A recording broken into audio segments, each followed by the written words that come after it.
A day in my life as mananahing content creator. Ngayong araw nga ay di muna ako mananahe. Wala lang, gusto ko lang mag-day off. Sabado nga ang araw na to kaya hindi masyadong busy. As usual, pagising ko sa umaga itatali ko lang yung mga kortina ko para naman pumasok yung liwanag sa bahay. Isang bintana nga lang dito sa kwarto namin tapos paglabas mo ay tahian ko na agad. Maliit lamang po ang bahay namin mga kasomate. 10 by 20 feet lamang po ang sukat nito, di kasama yung kusina. At kalahati niyan ay tahian ko na. Ililigpit ko nga lang po pala yung portable na makina dahil tinasting ko yan kagabi kung makapagtatahi ba siya. Sad to say, kailangan niya pang i-timing. Bumubunggo po yung karayom niya sa pressure foot kaya di ko pa siya pwedeng ibigay. Pero baka next week naman ay maayos ko na rin para naman magamit ng mga followers ko. Pagkatapos naman ay bubuksan ko na po yung mahiwagang roll up ko dito sa bahay para naman lumiwanag ng bonggang-bongga. Magwawalis nga lang din ako sa labas ng tahian ko dahil may isang puno ako ng aratilis na itinanim dito na panay ang dagdag ng mga dahon. Ayan tuloy dagdag trabaho. Pero okay lang din naman dahil ang laki din ng naitulong niya tuwing sobrang init ng panahon. Pagkatapos ko ngang magwalis, ilalabas ko ng aking alagang aso para naman magwiwi at magpoop. Yan kasi ang morning routine naming dalawa. Alam niyo na siguro kung bakit hindi ako tumataba. Sino ba namang tataba umagang-umaga pa lang pabalik-balik na yung takbo mo? Yan kasi alaga ko na yan, nasanay siya na dun sa gitna ng mga tubuhan siya magpupo. Paano ba naman kasi? Di yan makapag-concentrate pag sa labas lang ng bahay namin, lalo na kung may nakita siyang mga manok at pusa. Napaka-aggressive niya talaga sa ibang hayop. Kulang na lang kalad ka rin niya ako. Abaw!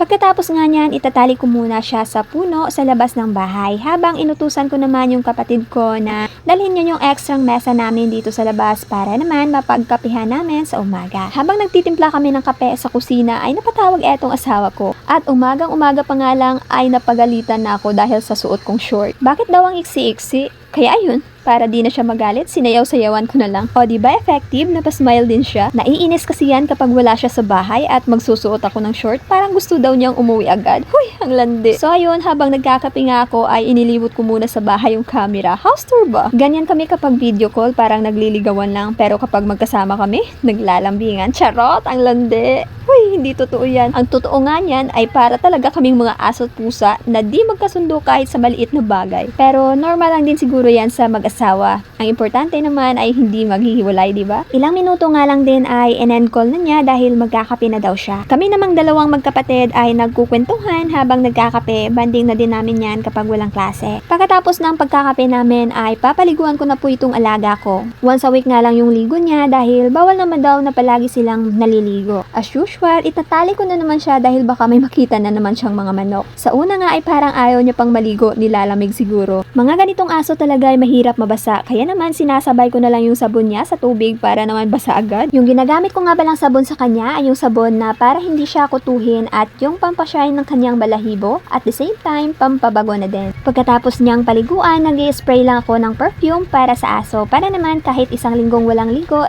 mabango pa rin. Pagkatapos nga ay dinadala ko siya sa kalsada ng mga isang oras para matuyo yung kanyang balahibo at hindi na siya maputikan. Dito ko na lang siya pinapatuyo dahil hindi ko pa siya nabibilhan ng blower. Mas okay nga din niya na kahit papano marawan din siya. Kapag medyo tuyo na yung balahibo niya, itatali ko naman siya ulit dito sa ilalim ng mesa ko. Dito nga lang muna siya pansamantala habang hindi ko pa siya napapagawa ng kulungan. Pagkatapos nga ay maglalaba naman ako ng mga uniforms ng anak ko at mga damit panlakad nila habang magluluto na yung kapatid ko sa kusina. Ibababad ko muna para makaligo na din ako at yung mga anak ko. Matapos ko ngang maligo ay nagsidatingan naman itong mga orders ko sa Orange app. Etong mga parcel na to kasi ay sa iba't ibang shop galing. Una ko ngang in-unboxing dyan ay yung ginagamit kong skincare. At alam nyo na po siguro kung ano yan. Matagal ko na ding nauubos ang isang box niyan. Siguro tumatagal ng 3 weeks to 1 month. Depende sa kasibagan kong gamitin ng product na yan. Minsan kasi nauubusan na ako ng oras, lalo na kung palagi na lang akong nag-o-overtime. Nakakalimutan ko nang gumamit niyan. Next na dalawang parcel na i-unboxing ko ay tela naman yan na in-order sa akin para gawing cortina. Ilang oras pang nakalipas ay binalikan ko na yung labahin ko para matapos na rin. Konti nga lang yung nilabahan ko dahil sobrang nakakapagod talaga ang paglalaba. Mabuti na lang din at kahit papano tinutulungan ako ng panganay ko. At nang matapos nga ako sa paglalaba at pagsasampay, heto naman ako, inilabas ko naman ang aking alaga para suklayin. Samantalang ang sarili kong buhok, di ko kayang suklayin. That's all for today's video. Bye!